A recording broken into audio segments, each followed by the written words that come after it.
Hi, this is Phil Taylor, host of CIUT Friday Morning. Every Friday morning between 9 a.m. and 10 a.m. we have film reviews and interviews by Daniel Garber, our film critic, theater reviews and interviews by Lynn Slotkin, our theater critic, and passionate playgoer, and a deeper look at classical music by Philip Conlon. We also discuss the headlines affecting our world. CIUT Friday Morning, we give voice to radio that matters to you.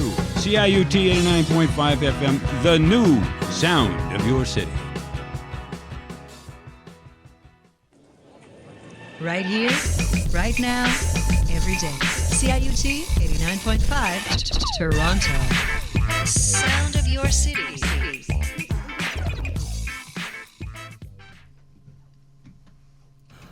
Oh. So, and that's a source of income for some people, so. Okay. Hey, good evening and welcome to HOWL. This is your host for the hour, Nancy Bullis. We're in the chair, and I'd like to thank Chris and John, our techs tonight, for being here. It's always a pleasure to see you guys. Thank you. And we've got a great show, so I hope you can stick around for the hour. We're going to start off with a track from House of Knot, who are a local Toronto, I guess you'd say heavy metal. But we're going to start off with that. We're going to be talking with Malcolm Sutton, who has written a very original book called Job Shadowing, and then we're going to be playing a track from another band at the half hour, or that's going to be from the Blues Room, and then we're going to be finishing off with a track from Nick Beat, the late, great, and powerful Nick Beat, who shared the hosting duties with me, and I thought it'd be nice to play a track from him, who passed away in September 2014. But we're going to start off right now with a track from House of Knot, and this is called Mainstream on CIUT 89.5 FM.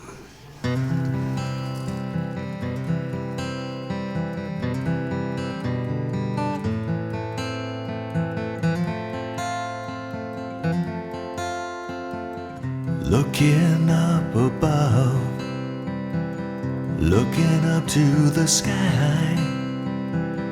Pray tell me, sir, how high is high? High is high. Look down to the depths below, and it's alright if you don't know, but pray tell me, sir, how deep does it go? Deep does it go? And I know you'll say, young man, it's okay, just stay where we can see you in the main stream.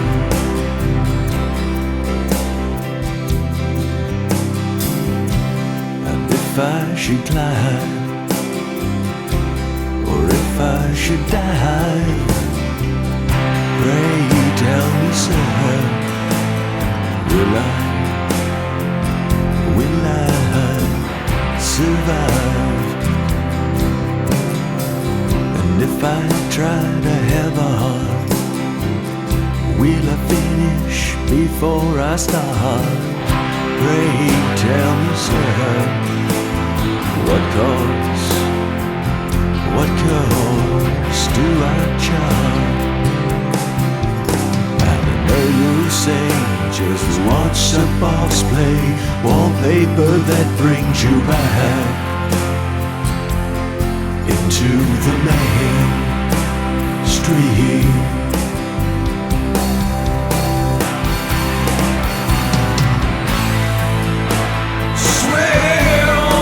The others, they're your comrades, your friends, your sisters, your brothers. Companies got plans for you, so don't you daydream. We'll entrain you to buy into the main stream.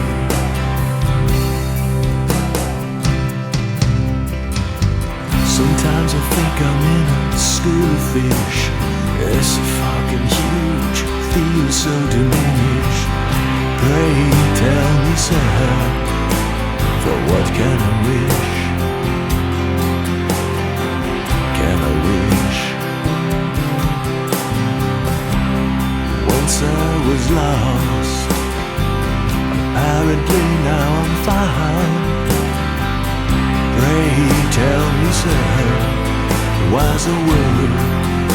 'cause the world seems upside down. And I know you'll say, young man, it's okay, just stay where we can see you in the main street.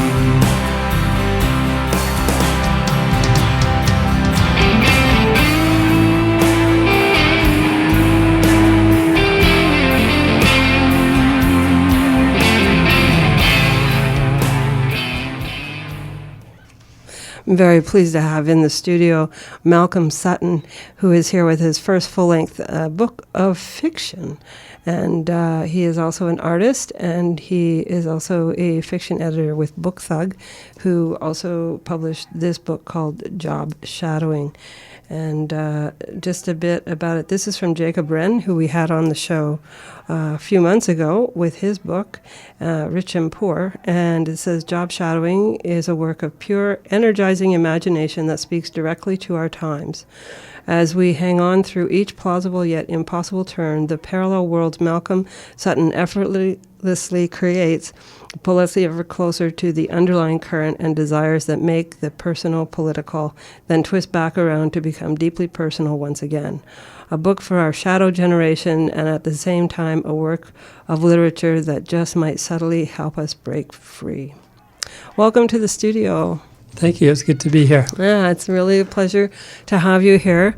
And where do you want to start? Where's the starting point? That's a tricky question. Starting point for me would have been 4 years ago with beginning to write it. Preliminary fragments of the novel. I discovered that when I was looking through bios of myself online that I had written 4 years ago that I was working on a novella called Job Shadowing. So that gave me some indication of when it began. And what at first it was feeling like, which was maybe a book of 80 pages rather than 200. And 20. Or, yeah, whatever the well, final I'm not sure what the final count. Something like that. So job shadowing to me, I guess a lot of people have a traditional sense of what that is, where you would go with somebody to their work, like your dad's colleague or something, and follow them for the day kind of thing, just to see what they do. Yeah, that's exactly what I had in mind when I began it. I think I had a memory from when I was, I must have been 13, around that age, when we were asked to, I guess, speak with our parents about our parents hooking us up with someone to job shadow. And I happened to, my father worked at the University of Guelph, and he put me in contact with an ornithologist, and I ended up walking around a field, the Arboretum at the University of Guelph, with this ornithologist all day long. So that was my personal experience of job shadowing. Is that a bird person? Yeah, that's a bird person, which is a pretty rare field, I think. Yeah, it'd be an interesting day. Yeah, a pleasant day. So, I have had an experience of job shadowing, and I was surprised. I met someone recently who had just finished a program in publishing who said that she was going to be like a university or college level program in in publishing. And she said that she was going to be job shadowing someone. And I thought, wow, I was surprised that it's done at such a elevated level or a mature level. And that's like one day, or is that an ongoing? No, I think it's she might have been doing several different placements, but anyway, that is a starting point for the novel in one sense. The novel is about labor, and again, in one sense, it's about labor and the kind of crisis of labor that we're finding today, especially with young people, but even people into their 30s and 40s. So the prospect of something that's even less than an internship, which would be, to me, a job shadow position, I thought spoke to this crisis. And I guess when you mean in job shadowing, that it's not a paid position. Yeah, exactly. It's not a paid position, but it also doesn't really. It's not really hands-on in some ways. You're someone's shadow. You're essentially just witnessing what they do over the course of a day. So you've set this up with a married couple, and Eddie is an artist, and Jill is, I'm not quite sure. Gil is Gil because he's short for Gilbert. Gil. He's unemployed. There are indications that he's well educated, that he's been through university programs, but at the present, he doesn't have a job, and his employment situation is somewhat maybe vague, and this was intentional because he's a narrator. In some ways, it's useful to have the narrator be a little bit cagier with personal aspects. Yeah, not to reveal as much. Exactly, yeah. And it also sort of suits the direction that he does take in the book, with a very sort of, I'm not sure what to think of Victoria. She's a lot younger than him, and she's going through her own crisis, I guess you would say. Yeah, I mean, Victoria, so I'm just to fill in what happens a little bit. I don't want to reveal too much. Yeah, I'll let you do that. I'm trying to just set the framework without... Gil becomes the literal shadow, as well as being the job shadow of Victoria, who is around 23 years old, a millennial, and she's working for a large organization, and her position within that organization is pretty narrowly defined, and it's like kind of a job that almost anyone could do. But she's quite ambitious, and she wants to do more, and she has ideas. And she kind of faces the problem of having ideas but not being able to carry through with them because of how narrowly defined the position is. And she talks to, I guess he's HR or something like That's HR. right, yeah.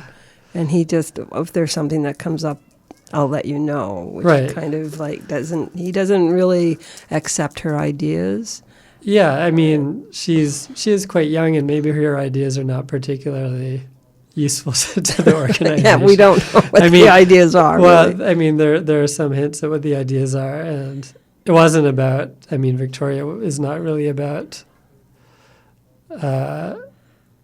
what she, she's. I think it's more important that she's ambitious and that she's not able to kind of follow through with anything than what the actual quality of her ideas are. It's more the relationship within the workplace that I was interested in showing.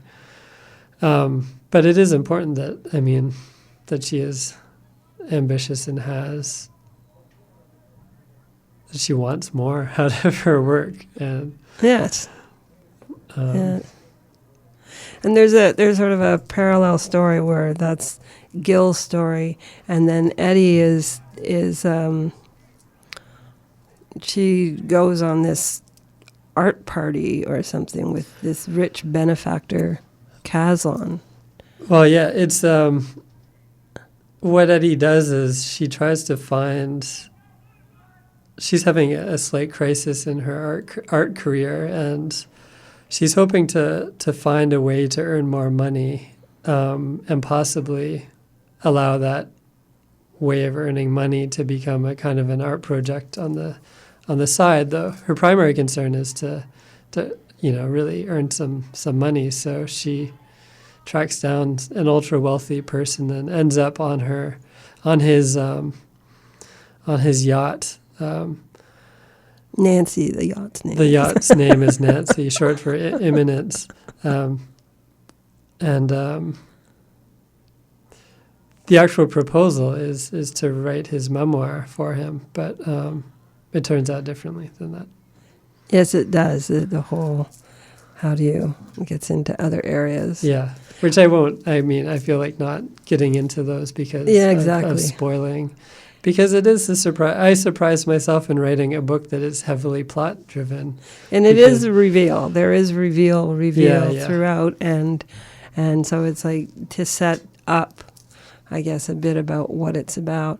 But I guess it also looks at the 1%, 99%, and sort of the lack of opportunities that are coming up for young people today, as opposed to what was happening with the baby boomer generation, where everything just sort of fell. I don't want to be too simplistic about it, but in a general sense, that there was a lot of opportunity compared to now. Exactly. In a way, in writing this book, that was a preoccupation of mine. Just thinking about, well, my parents are actually a bit older than baby boom, but having met a lot of, especially men, who just hearing their stories about how they kind of stumbled into these amazing kind of trajectories in life from a very young age, from 20 years old, just in the arts or in universities or and I think those stories made a strong impression on me as someone who went through, like, I don't know how many years of university and came out the other end barely being able to get any sessional teaching at all. Do you have a PhD? Yeah, I have a PhD in literature. So the book, it was a kind of working through of generational difference and the idea of opportunity within different generations. And certainly that's a preoccupation of the narrator, Gil, as he is stuck in his position as Victoria's shadow. Do you see hope when Jacob Brennan, reading from the blurb on the back, he sees hope through this book that you're writing? I intentionally tried to write a book, I don't think that was hopeful, but that was not misanthropic. I mean, that I didn't want it to seem like I had an axe to grind or that I was resentful about something. You don't come across as angry or... No, and I certainly didn't want any of that. Yeah. It was more of a working through and a meditation in some ways about work in the present and trying to understand a work situation historically without... pointing too many fingers. I mean, I do point fingers, I think, at baby boomers, but I think over the course of editing it, I tempered that a lot more because it's not interesting to point fingers, you know, not in this context, not for me anyway. No, it's a solution. It's like it's easy to blame, but it's the solution. Well, and the book doesn't. I don't think it seeks solutions either. It doesn't seek to blame. I think it's more of a what is kind of, and then how people try to work their way through what is. Yeah, I think that's a good way of putting it. There are a lot of questions asked in the book, and I mean, I think the goal of fiction writers is a good goal is to try to bring out contradictions in the world that we see. So I hope that I've done some of that. I think so. I think that is what art does well. When it does it well, it breeds discussion and helps people sort of work out their own ideas or maybe take them somewhere where they didn't think they were going to go, or think about that it's like, oh, like somebody might read this and say, it's not just me. This is happening to a lot of people. And, just whatever, forge on and see what happens.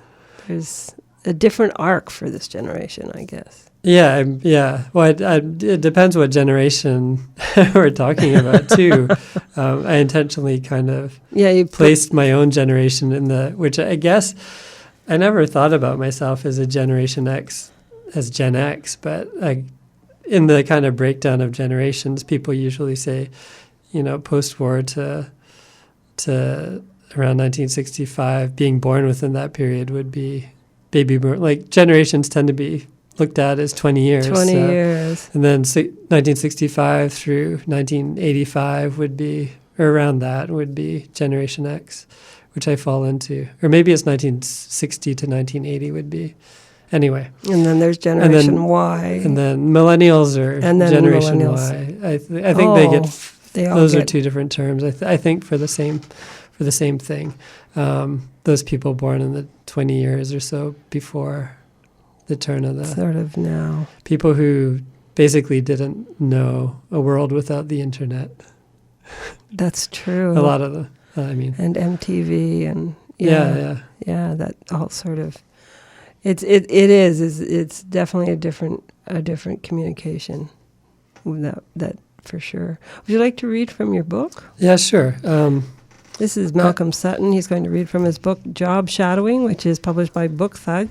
And I don't know what he's going to read, but there is some strong language in this book. So just for people, if that's a concern, you might want to turn that dial. And but otherwise, this is an all-inclusive language show. And this is Job Shadowing, an excerpt from written and read by the author Malcolm Sutton. Last night I was reading the story of a writer driving solo across America from New York to LA to meet with a production company interested in making a movie of his novel. It was by someone who must have come of age in the late 1950s or early 1960s. At first I was in awe that he makes a story of himself seem as though it is the only thing going on in the world, or rather, not the only thing, but that other things in the world are there simply to add texture to his own life. There's a right-wing couple from Texas that he runs into, for example, who seem surprised that he's driving through Texas unarmed. They ask him to handle their gun, to feel its weight, before he drives to California. The interaction is a brief episode that he throws in before leaving it in the past. It's true, he tells us, that his mother warned him there's much to fear in the world, but this danger perhaps just adds another texture to his experience rather than being a disabling force. The idea that there might be things to fear just creates an exterior world against which he exists, a backdrop, and in fact acts as a part of what enables him to focus on himself. This story was not about things to fear in the world, but about him.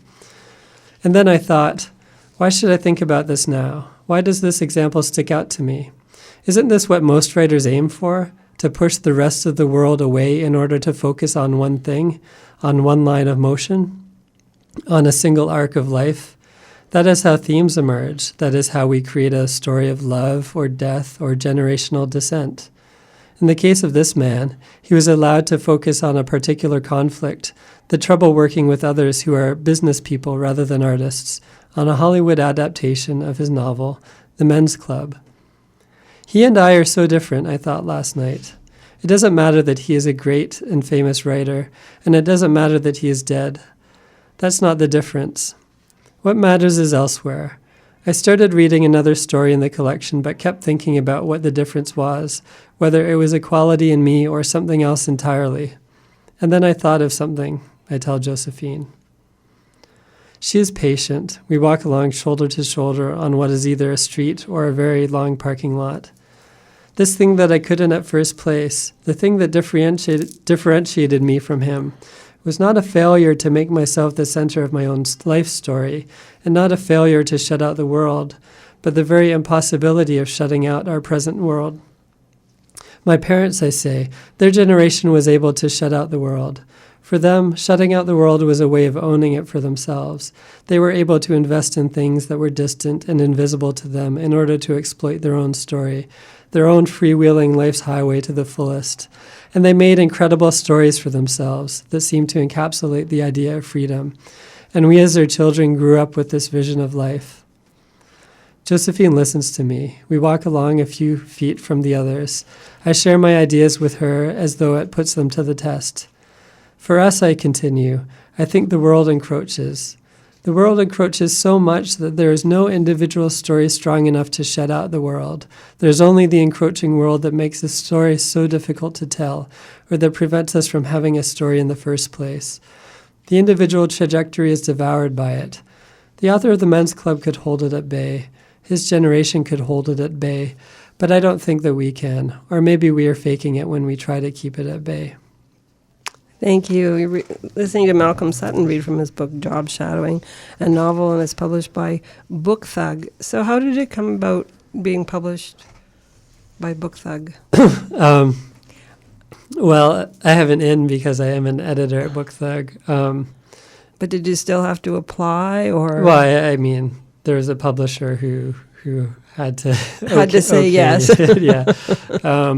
I really wanted it with Book Thug because of the other books that we've been publishing. I feel a strong affinity. You mentioned Jacob Wren's writing, and he's been a big influence on my own writing. And you know, I'm just so happy with the authors that I've been working with that I kind of wanted the book in their company. It does fit in with the sensibility of what, I don't know if I could put it in words what Book Thug's sensibility is, but I think it certainly fits. Yeah, I mean, I've been at Book Thug in some capacity for a number of years. When I moved to Toronto, I think in 2008, I started a literary magazine of experimental fiction through Book Thug so that it'd be part of their subscription package. And that ended up being a really good way to make connections with a lot of authors that I found were doing interesting work. And a number of them we later worked with to do full books with. So you've launched this book. You've launched it here in Toronto and Yes. in Montreal and in Chicago. Yep, that's right. So how did that go?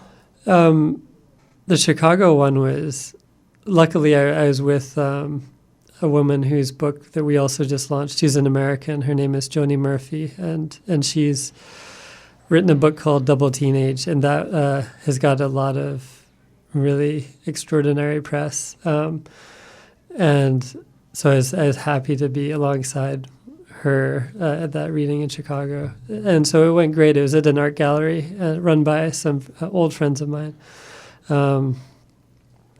Montreal launch at Drawn and Quarterly was really fun. I mean, I love reading. I've done other readings at Drawn and Quarterly, and I love the bookstore. And I love Montreal. And I love Montreal Chicago is too. always Yeah. is a fantastic place really to. is. People always come out. You know, it's a packed room, and people go out afterwards. It's very social and fun. And then there were a couple of things in Toronto that had a solo launch at Type, which was definitely different from the other launches in that Solo launch. well, yeah, just myself. So it was a bit of a this is your life because I saw, well, my family came from Guelph. Nice. And from Toronto. And but also I saw some people from high school and, you know, different parts of my life. And so that was pretty, I guess it was exciting. It was surprising when I was finally up reading from the book and I saw some people come in and I was like, really? Wow, that's great. That's nice, eh? Yeah. And Type is also a fabulous bookstore, so I was very happy to read there. So are you working on anything now? Yes, the habit of writing this book made me realize that the process was very important to my day, to sort of my daily routine. So you write every day? Yeah, had to keep going with that as a sort of just giving yourself that space that's your own, and it's almost like inscribing a circle of focus for yourself to be working on a project. So that process has been really important to me, and I just wanted to work on something immediately afterward. So I have started something else. It's good. It's good to move on. You know, don't get too, oh, it's over, now what? Well, it's a shock of it being, there's people at the first launch that we did, the group launch in Toronto, said, I must be so excited about seeing it in print and about launching it. And excited is really, it wasn't the word that I would have said at all. It was because it's such a mixed feeling to be letting it go into the world and realizing, like, do I want like my family to read this book? It's true, yeah. Now it's out there for other people to comment on and to read and to take it into their own world as well. It's letting it go. There. Malcolm, it's been a real pleasure talking to you, and I wish you all the best with everything at Book Thug and with your own writing and in life in general. Thank you. It's been good to be here. Good. You're welcome. This is CIUT 89.5 FM. We're going to take a break for some PSAs, and then we're going to play a track from Blues Room, and then we'll be back talking with Barry Dempster. This is CIUT 89.5 FM. Right here, right now, every day. CIUT 89.5, the sound of your city.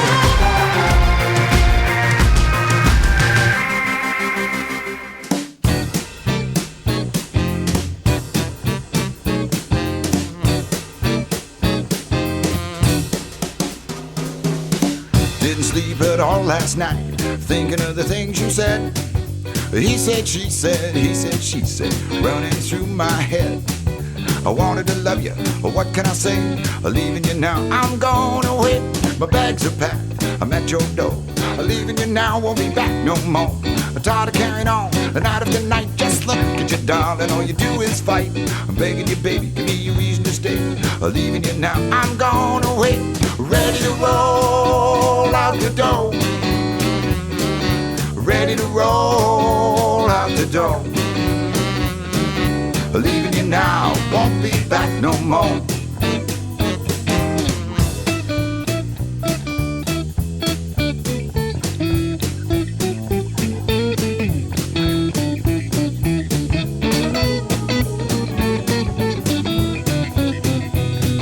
You're still saying, please don't go. I see it in your eyes.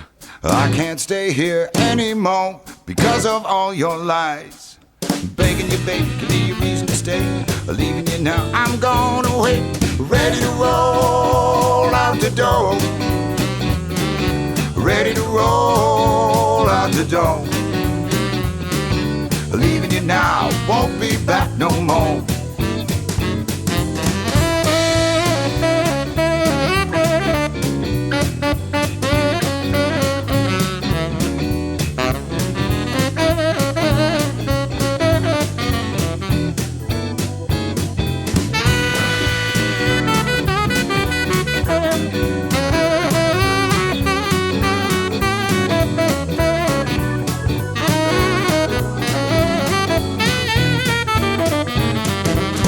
Didn't sleep at all last night, thinking of the things you said. He said, she said, he said, she said, running through my head. I wanted to love you, but what can I say? Leaving you now, I'm gone away. Ready to roll out the door. Ready to roll out the door. Leaving you now, won't be back no more. Leaving you now, won't be back no more.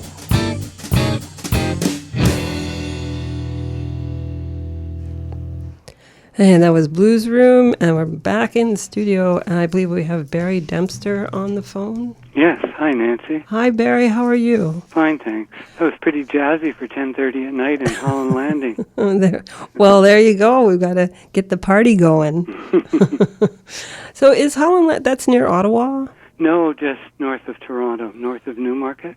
Oh, okay. A little enclave sort of just before the Holland Marsh starts. Is it on your way to Collingwood? You could get to Collingwood from here. You'd have to sort of deke off a bit. Because my husband, we're going on a day trip on the weekend, and we like to take the back roads. And that was our destination, was Collingwood. Uh-huh. So maybe we'll look it up on the map. Yeah. And it sounds nice. It is nice. Yeah, it sounds nice. I'll just introduce you to people who may not know you, Barry. Barry Dempster has been twice nominated for the Governor General's Award, is the author of 14 poetry collections. His collection, The Burning Alphabet, won the Canadian Authors Association Chalmers Award for Poetry in 2005. in 2010, and again in 2015. He was a finalist for the Ontario Premier's Award for Excellence in the Arts, and in 2014 he was nominated for the Trillium Award for his novel The Outside World. And it's a pleasure to have you on HOWL. Great, it's a pleasure to be here. And Disturbing the Buddha, it's set out in several parts, and I guess the last section is called Disturbing the Buddha, and this came out of a chapbook? Yeah, it came out of an idea that I actually got from an artist named Julie Oakes, who had a show at the Varley Gallery just north of Toronto. Oh, okay. And what she had done, there were like 5 paintings that she had invited other artists to come in and to actually disturb the Buddha in her paintings. So some of them just took a tiny little corner and painted something that complemented. But a few people, quite large swaths of the canvas, they just took over. So the idea of disturbing the Buddha, of trying to make room for yourself, your reality within what might be someone else's illusion, was a fascinating one to me. And so I got interested with Stephen Mitchell's The Enlightened Heart, an anthology of sacred poetry, and just began to go in and take the first line of each of these pieces and then sort of riff on them on my own. That's a great idea. It was an interesting, it's like taking a trip with Rumi. And exactly. There is one with Lao Tzu. Yes. And who is Lao Tzu? He is a Chinese poet of the, I don't remember at the moment what century he's from, but something like the 17th century. And because part of his poem is actually a blurb on the back of your book. Yes. Yeah. Would you like to read that poem? Yeah, if I can. 74. Thank you. The book is still new. Yeah, it's a little bit hard to track some things down. I find that with people when they first get their book. It's so Lao Tzu. A good traveler has no fixed plan, no reservation, no guest room at the end of Aunt Lillian's ivory hall. The road is leaky fate, a suet ball and a slow beak. You walk on an early version of legs, tumble where the hills grow chin, follow your nose for wild lilacs and china cups of rain. If a street lamp throws you a zinger, duck west. If love grabs you by the short-term memory, retrace your steps. Up or down, no matter. Heaven is a still life in a Motel 6 non-smoker. You can get there on thumbs alone. Believe in somersaults, in flagging down a fleet of cabs, in hoisting yourself out of dried-up wells. Let it happen. Tonight, you'll sleep in a clearing that won't be there come dawn. Thank you. You're listening to Barry Dempster read from his book, Disturbing the Buddha. There were a lot of other names in here that I guess they're Chinese. Yes, most. Most of them are Chinese. And I think you have a poem for Julie Oakes. Yes, the Weeping Monkey. There, yes.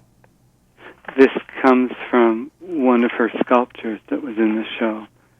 It was truly just a sort of a maquette of a weeping monkey that was strangely moving.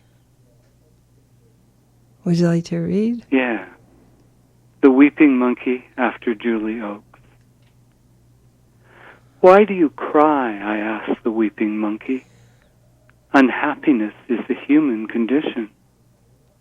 His tears have almost worn fur and flesh to bone, as if grief were a kind of alchemy.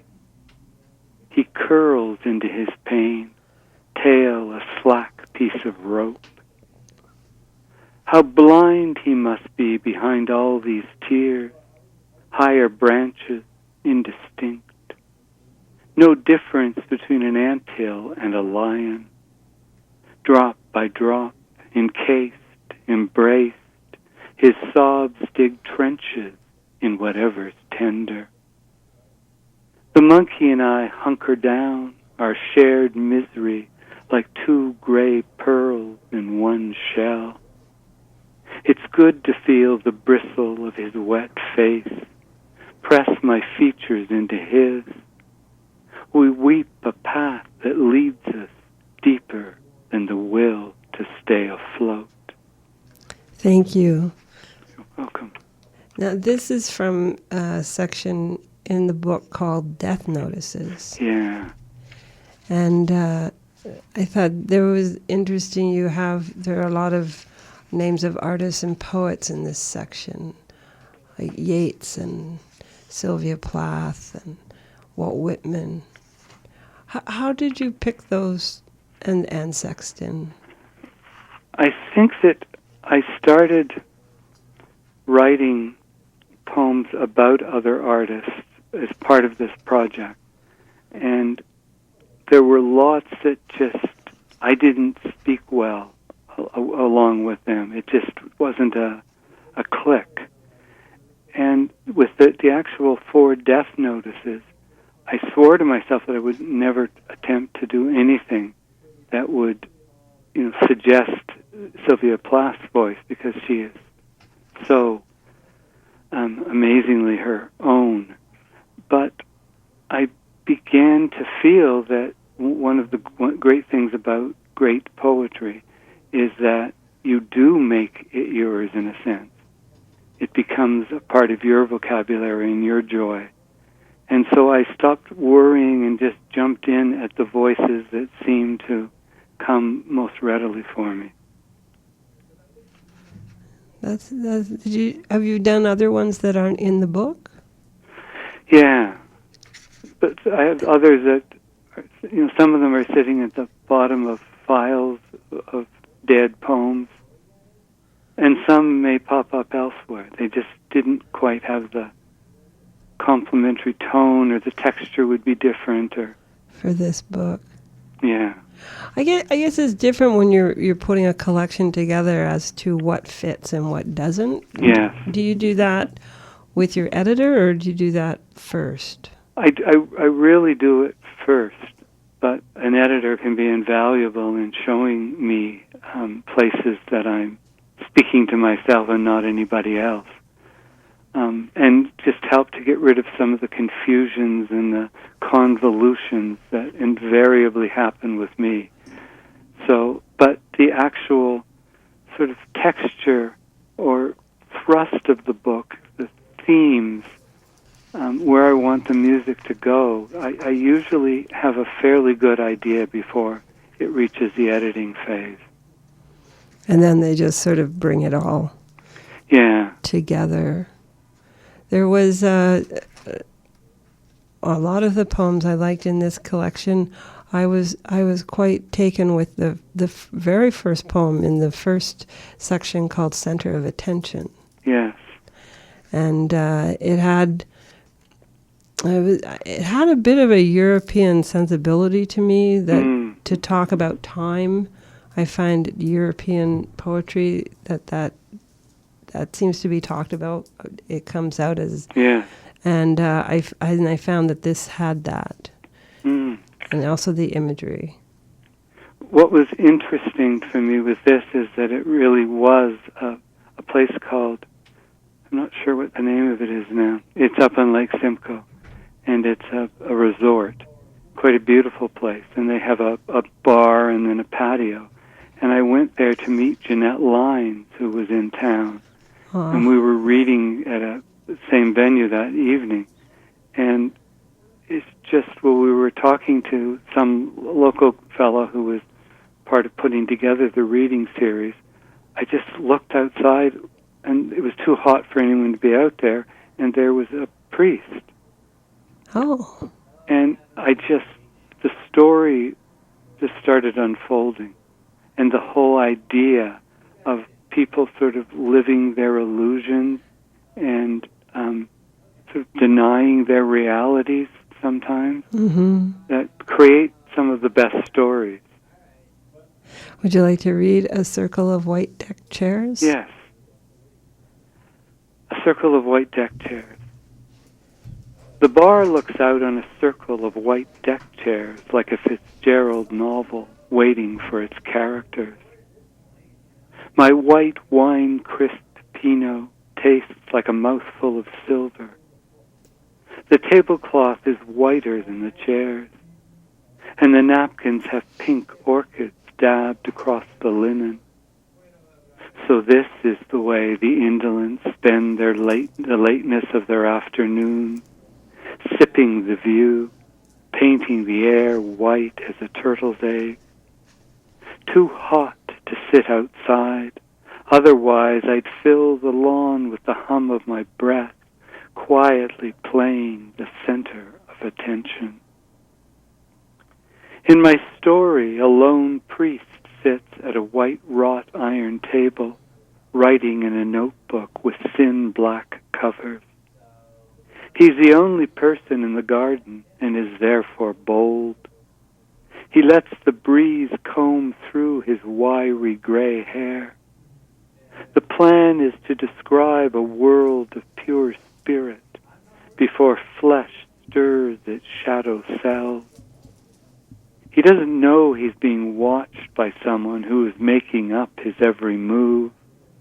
Alone with God, in spite of God, he's not sure which. His wine tastes like amber beads in a rosary. He's careful not to swallow his words, spills them on a blank page, spelling out the various ways a man will work a common day into chance and fancy. Page.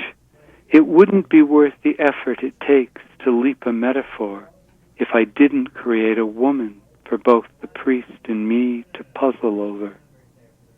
Manipulator that I am, I raise the heat, the late afternoon sun pink as a plate of smoked salmon. What else can she do but crumple her paleness into one of those empty chairs, dangle her fingers over the almost burning grass? She is weak with having just been imagined, hasn't yet had the opportunity of wrinkles or rumors or too much to drink. In fact, the bar doesn't even exist anymore, and the priest has disappeared into his immaculate intention. All that's left is a deck chair and the shadow of a story hovering over the white wood. Thank you for reading that poem. I just really like that. You're welcome. Thank you for the compliment. You're welcome. You're listening to Barry Dempster read from his book called Disturbing the Buddha, and this is published by Brick Books.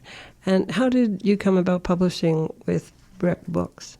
I sent many years ago a book that I wrote called Letters from a Long Illness with the World, and they were poems about D.H. Lawrence. Oh, okay. And I just, this was something that sort of swooped down and picked me up and wouldn't drop me for the longest time.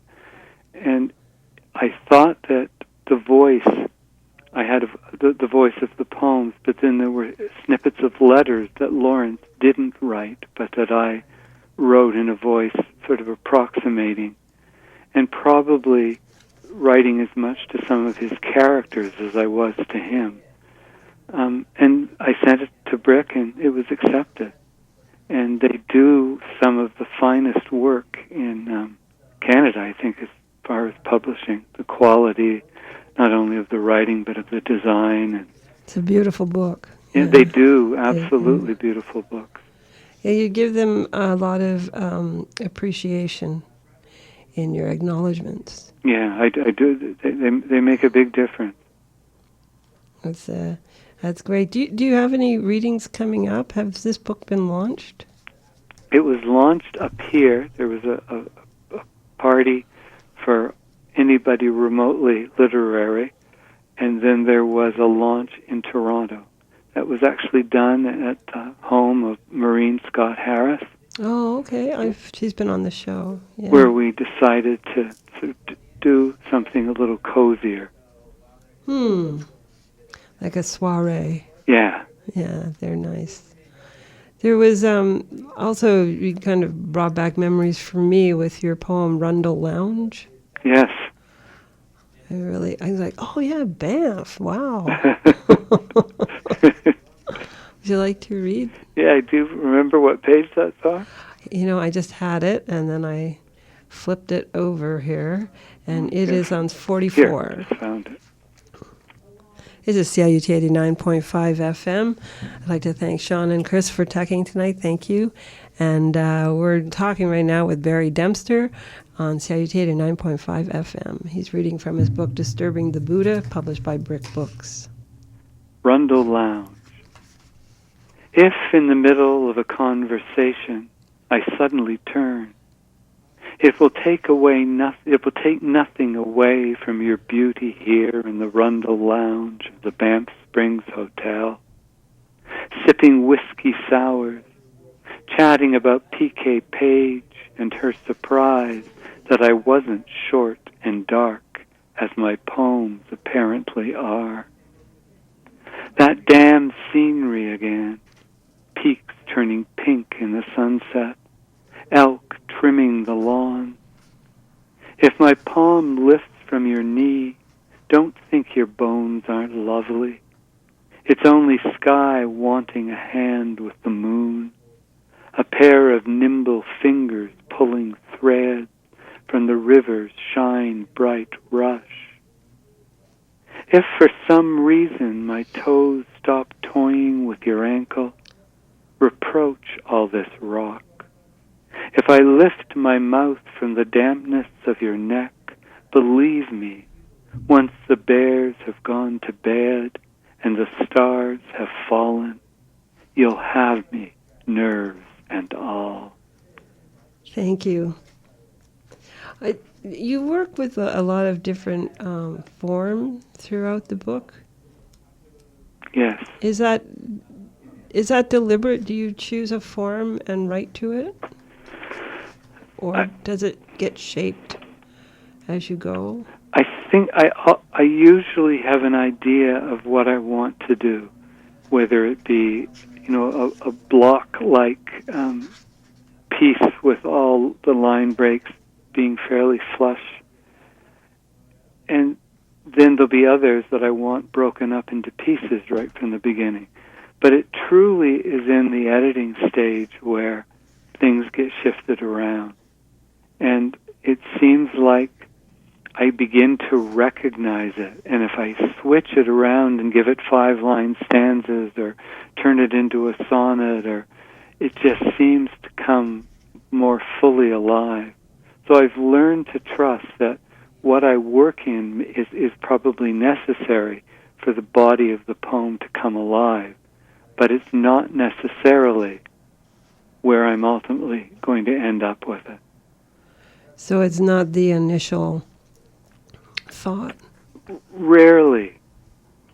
I mean, sometimes it happens occasionally where a poem just comes and you feel that theme and narrative and imagery all just go together. But for the most part, I find it hidden amongst lesser done parts of the poem. So it comes out in the rewriting. Yeah. Yeah. And they have to be sort of dragged from my cold, dead hands to actually consider it to be finished. Because you go back in 2 weeks later, you find another way. And eventually you just have to start letting go. Is that hard? Yeah, very hard for me. When you see it on the page and it's printed, you can't change it in the book? No, although when I had my selected poems published a few years back, I decided that I was going to sneak in some rewrites, but the publisher sort of stopped me and said that this wasn't the purpose, and yet maybe it might be an interesting thing to do one day, but I was very tempted. Very tempted.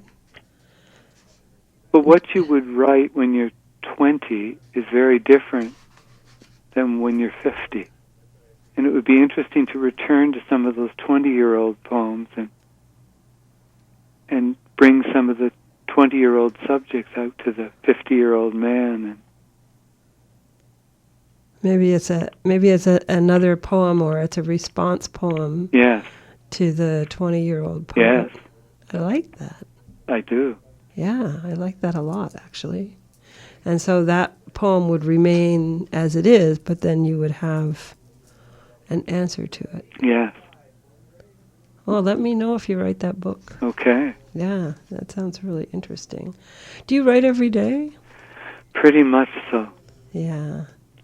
Yeah, you have a very musical way when you read, and when I read your work, it just rolls. Oh, great! The music is, to me, the most important thing. Yeah, it really comes across very strongly, even on the page, I find. Oh, great! Well, it's been a real pleasure talking to you, Barry. I'd like to talk longer, but radio is what radio is. And time marches on. So all the best to you. Thank you, Nancy. I appreciate it. You're very welcome. And please keep HOWL in mind for your next book. Okay. Okay. Enjoy Collingwood. We're hoping we have good weather, and we're really looking forward to it. It's a beautiful area. So all the best to you. Okay, same to you. Thanks a lot, Nancy. Thanks Bye-bye. a lot. Bye. That was Barry Dempster talking about his book, Disturbing the Buddha. Disturbing the Buddha, written by Barry Dempster, published by Brick Books. And in the first half, we spoke with Malcolm Sutton in the studio with his book, Job Shadowing, which is published by Book Thug. We're just going to close out with a song from the late, great Nick Beat called I'm an American. And please come back next week to this dial. And Valentino Essenza will be here, and I'll be back in 2 weeks.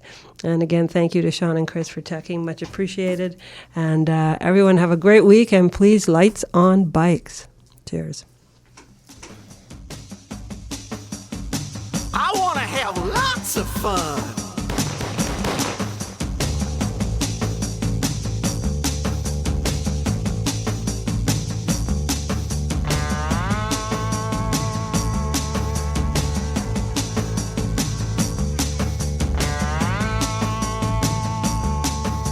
I wanna be an American, son of a gun, overjoyed to be Elmer Fudd's favorite toy, favorite boy. A sudden thud at the back of the brain, a blast at a party, a hit on the hit parade.